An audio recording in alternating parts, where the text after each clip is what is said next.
Hi ಎಲ್ಲರಿಗೂ. ಇವತ್ತು chicken sambar ಮಾಡ್ತಾ ಇದ್ದೀನಿ. ಚಿಕನ್ ಸಾಂಬಾರ್ಗೆ ಮಸಾಲೆ ಎಲ್ಲ ರೆಡಿ ಮಾಡಿ ಇಟ್ಕೊಂಡಿದ್ದೀನಿ. ಇದನ್ನ ಎಣ್ಣೆಗೆ ಹಾಕ್ಬಿಟ್ಟು ಸ್ವಲ್ಪ ಫ್ರೈ ಮಾಡ್ಕೊಳ್ತಾ ಇದ್ದೀನಿ.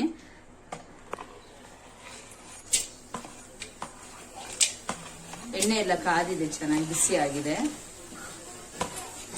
ಕರಿಬೇವು ಸೊಪ್ಪು ಹಾಕೋದ್ರಿಂದ ಟೇಸ್ಟ್ ಇರುತ್ತೆ, ಕೆಲವರು ಹಾಕಲ್ಲ, ಬಟ್ ಚೆನ್ನಾಗಿರುತ್ತೆ. ಟ್ರೈ ಮಾಡಿ ನೋಡಿ ಅಂತ. ಕಸ್ತೂರಿ ಮೇಥಿ ಹಾಕೋದ್ರಿಂದ ತುಂಬಾ ಚೆನ್ನಾಗಿರುತ್ತೆ ಟೇಸ್ಟ್ ಕೂಡ. ಕಸ್ತೂರಿ ಮೇಥಿ ಹಾಕಿ ನೋಡಿ ಒಂದ್ಸರಿ. ಈರುಳ್ಳಿ ಹಾಕೊಳ್ಳೋಣ. ಈರುಳ್ಳಿ ಚೆನ್ನಾಗಿ ಫ್ರೈ ಆಗಬೇಕು, ಕಂದು ಬಣ್ಣ ಬರೋ ಥರ ಫ್ರೈ ಮಾಡಿ ಈರುಳ್ಳಿನ. ಮಸಾಲೆ ರುಬ್ಬಿಟ್ಟು ಆಮೇಲೆ ಸ್ವಲ್ಪ ಮಸಾಲೆ ಎಲ್ಲ ಚೆನ್ನಾಗಿ ಫ್ರೈ ಮಾಡ್ಕೊಳ್ಬಹುದು. ಈ ಥರನೂ ಮಾಡ್ಬೋದು, ಇದು ಇನ್ನೊಂಥರ ಟೇಸ್ಟ್ ಇರುತ್ತೆ. ಫ್ರೈ ಮಾಡಿ ನೋಡಿ. ಕಂದು ಬಣ್ಣ ಬಂದಿದೆ.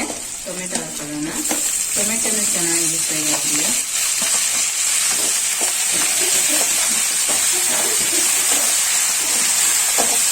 ಕಾಯಿ ತುರಿ ಹಾಕಿದ್ದೀನಿ ನಾನು, ಅರ್ಧ ಭಾಗ. 2 kg ಅಷ್ಟು ಮಾಡ್ತಾ ಇರೋದು ನಾವು. ಇವಾಗ ಅರ್ಧ ಹಾಕಿದ್ದೀನಿ. ಕಾಯಿ ಸ್ವಲ್ಪ ಹಾಕಿದ್ರೆ ಸಾಕು ಚಿಕನ್ ಸಾಂಬಾರಿಗೆ, ಜಾಸ್ತಿ ಹಾಕೋ ಅವಶ್ಯಕತೆ ಇರಲ್ಲ. ಒಂದೊಂದ್ಸರಿ ಕೊತ್ತಂಬರಿ ಸೊಪ್ಪು, ಪುದೀನ 2 ಈ ಮಸಾಲೆಗೆ ಹಾಕೊಳ್ತಾ ಇದ್ದೀನಿ.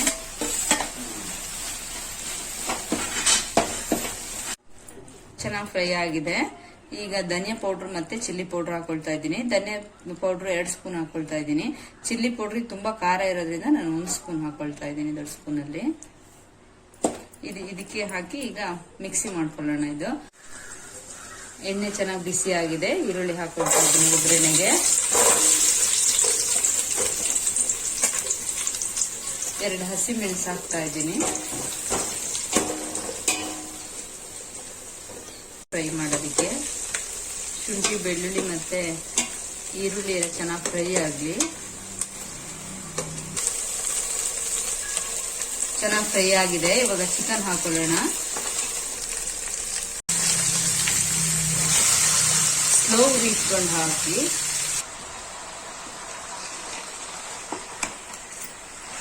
ಚೆನ್ನಾಗಿ ಮಿಕ್ಸ್ ಮಾಡಿ. ಈ ತರ ಕೆಳಗಡೆ ಇರೋದೆಲ್ಲ ಈ ತರ ಮೇಲೆ ಬರಬೇಕು. ಚೆನ್ನಾಗಿ ಫ್ರೈ ಆಗಲಿ. ಇದು ಚೆನ್ನಾಗಿ 1-2 ನಿಮಿಷ ಆದ್ಮೇಲೆ ಅರಿಶಿನ ಪುಡಿ ಮತ್ತೆ ಉಪ್ಪು ಹಾಕ್ಬೇಕು. ಫಸ್ಟೇ ಉಪ್ಪು ಹಾಕ್ಬಾರ್ದು, ನೀರು ಬಿಟ್ಕೊಡುತ್ತೆ. 1-2 ನಿಮಿಷ ಚೆನ್ನಾಗಿ ಫ್ರೈ ಆಗ್ಬೇಕು, ಆಮೇಲೆ ಉಪ್ಪು ಹಾಕ್ಬೇಕು. ಅರಿಶಿನ ಪುಡಿ 1 ಸ್ಪೂನ್ ಹಾಕೊಳ್ತಾ ಇದ್ದೀನಿ.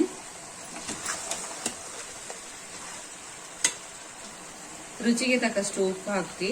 ನಾನು ಹರಳುಪ್ಪು ಯೂಸ್ ಮಾಡ್ತಾ ಇದ್ದೀನಿ ಇವಾಗ. ಇಲ್ಲಿ ಹರಳುಪ್ಪು ಸಾಂಬಾರ್ಗೆ ಯೂಸ್ ಮಾಡೋದ್ರಿಂದ ತುಂಬಾ ಚೆನ್ನಾಗಿರುತ್ತೆ ಟೇಸ್ಟ್ ಕೂಡ. ಪುಡಿ ಉಪ್ಪಿಗಿಂತ ಹರಳುಪ್ಪೇ ಒಳ್ಳೇದು ಕೂಡ. ಚೆನ್ನಾಗಿ ಮಿಕ್ಸ್ ಆಗಿದೆ. ಇದು ಚಿಕನ್ ಚೆನ್ನಾಗಿ ಬೇಯಬೇಕು, ಅಲ್ಲಿ ತನಕ ಹೀಗೆ ಬಿಡೋಣ. ಇದ್ರಲ್ಲೇ ನೀರು ಬಿಟ್ಕೊಳ್ಳುತ್ತೆ ನೋಡಿ, ನೀರು ಹಾಕಕ್ ಹೋಗ್ಬಾರ್ದು. ಇದು ಚೆನ್ನಾಗಿ ನೀರು ಬಿಟ್ಕೊಂಡು ಇದೇ ಬೇಯುತ್ತೆ, ಅಲ್ಲಿ ತನಕ ಸ್ವಲ್ಪ ಕ್ಲೋಸ್ ಮಾಡಿಬಿಟ್ಟಿಡೋಣ. ಫ್ರೈ ಆಗಿರೋ ಮಸಾಲೆ ಎಲ್ಲ ತಣ್ಣಗಾಗಿದೆ. ಬಿಸಿ ಇರುವಾಗನೇ ಇದನ್ನ ಮಿಕ್ಸಿಗೆ ಹಾಕಬಾರ್ದು. ಈಗ ತಣ್ಣಗಾದ್ಮೇಲೆ ಇದನ್ನ ತೆಗೆದು ಹಾಕೋಣ. ಈಗ ಮಿಕ್ಸಿ ಮಾಡ್ಕೊಂಡು ಬರೋಣ. ನೋಡಿ ಚೆನ್ನಾಗಿ ಬೆಂದಿದೆ ಚಿಕನ್. ನಾನು ಸ್ವಲ್ಪನೂ ನೀರು ಹಾಕಿರ್ಲಿಲ್ಲ, ಚೆನ್ನಾಗಿ ನೀರು ಬಿಟ್ಟಿದೆ ನೋಡಿ. ನೀರು ಹಾಕಬಾರ್ದು, ನೀರು ಹಾಕೋದ್ರಿಂದನೂ ಇದು ಚೆನ್ನಾಗೇ ನೀರು ಬಿಟ್ಕೊಳುತ್ತೆ ನಾವು ನೀರು ಹಾಕೋದಕ್ಕಿಂತನೂ. ಇವಾಗ ರುಬ್ಬಿರುವಂತ ಮಸಾಲೆ ಎಲ್ಲ ಹಾಕೊಳ್ಳೋಣ ಇದಕ್ಕೆ.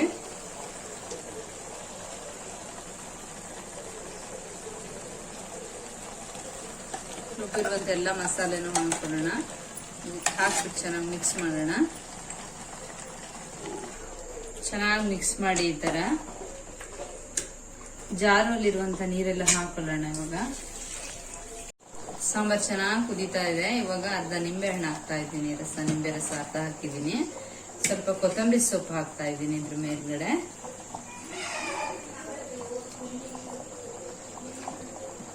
ಕ್ಯಾಪ್ ಕ್ಲೋಸ್ ಮಾಡಿಬಿಟ್ಟು 1 5 ನಿಮಿಷ ಇಡೋಣ. ಬಿಸಿ ಇರುವಾಗನೇ ತೆಗಿಬಾರ್ದು, ಸ್ವಲ್ಪ ಎಲ್ಲ ಆರಿ ತಣ್ಣಗಾಗ್ಲಿ ಬಿಸಿ ಎಲ್ಲ, ಅವಾಗ ತಿನ್ನಕ್ ಚೆನ್ನಾಗಿರುತ್ತೆ. ಕ್ಲೋಸ್ ಮಾಡೋಣ. ನೋಡಿ ತುಂಬಾ ಚೆನ್ನಾಗಿ ಬಂದಿದೆ ಚಿಕನ್ ಸಾಂಬಾರು.